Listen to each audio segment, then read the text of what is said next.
Good evening all. Right, let's talk about Boris Johnson. Not that I particularly want to, but it seems important today. And you may have seen that he did an interview with The Guardian in which he awakened his 350 million figure and said, well, actually, it's more. If you look at how much it's going to be over the next years, the gross amount, and yes, I'm talking about the gross amount that we can take back control of, is actually more. Well, for a start, with the fallen pound, you kind of expect it to be more. But more importantly, the amount and fiddling with the amount is absolute distraction. It's BS because there is no windfall. The whole premise that there's a windfall that you can invest in the NHS or potholes or science or anything is just intellectually kaput. Here is why. The best way to think about it is in terms of percents of GDP.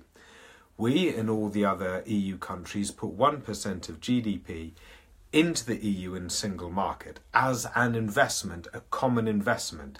Now, as it happens, we get back about 0.5% of GDP in direct investment, which has a whole load of additional benefits, and then we've got half that stays there, strengthening up the rest of the single market, which is kind of like indirect investment because it serves us well and all the other countries in the long run.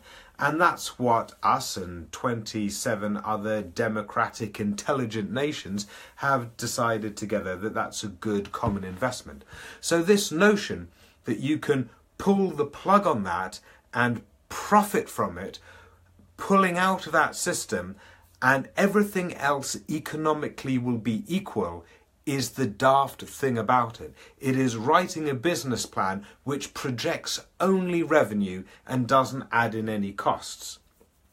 So, there is a notion amongst Brexiteers that you can pull this whole plug and then maybe just reinvest the bits that we were profiting from before, as if that were an option. No. Even if we take that at face value, that what we can do at the end of Brexit is reclaim 0.5% of GDP, you can see from just the Brexit vote itself how much GDP growth it's already cost us. So if you look before the Brexit vote, we were at the top of the G7 for GDP growth. We've now dropped to the bottom. If you look at the range in the G7 for GDP growth, that means that already we've missed out on a good 2% of GDP growth just through the vote to Brexit before we go and actually bust up all those systems involved, or before we add in the costs of the extra expenditure on the civil service or the opportunity cost of managing Brexit without actually spending that time and effort on all the domestic issues that we need to handle. So we have already lost at least double that windfall before we've even Brexited. So that's the whole notion of the problem.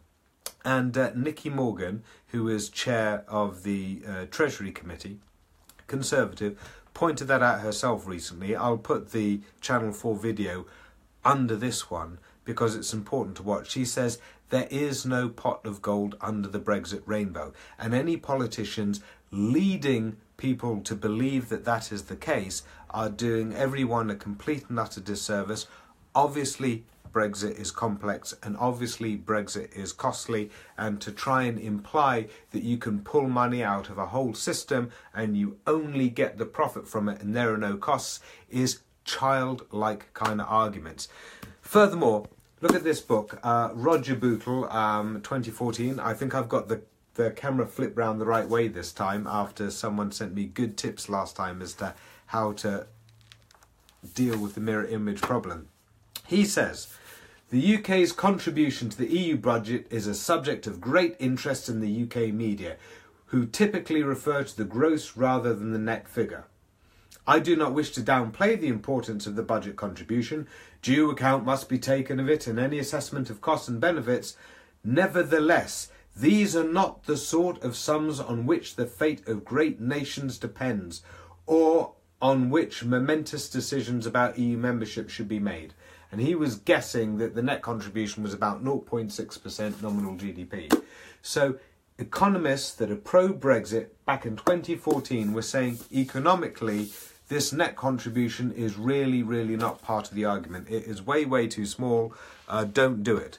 But obviously Dominic Cummings, the chair of Vote Leave, decided to focus on that because that's a nice, cheap, little seductive argument to say that if we pull out, then we can take back all that money and we can have that money for free.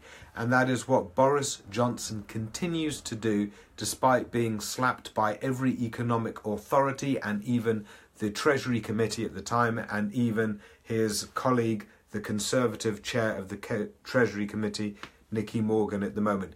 The guy is a bullshitter, and he is going with the principle of if you're throwing bullshit and it's not sticking, what you need to do is throw more bullshit to try and ensure that some will stick. And that appears to be his strategy at the moment, and we should all call him out on that. Forget the amounts, forget the dividend, forget the breakdown. The point is that we can already see that the windfall amount as a proportion of GDP is way lower than what Brexit is already costing us just through the vote, before we add in all the civil service costs or go through the actual nightmare of restructuring our country for zero benefit.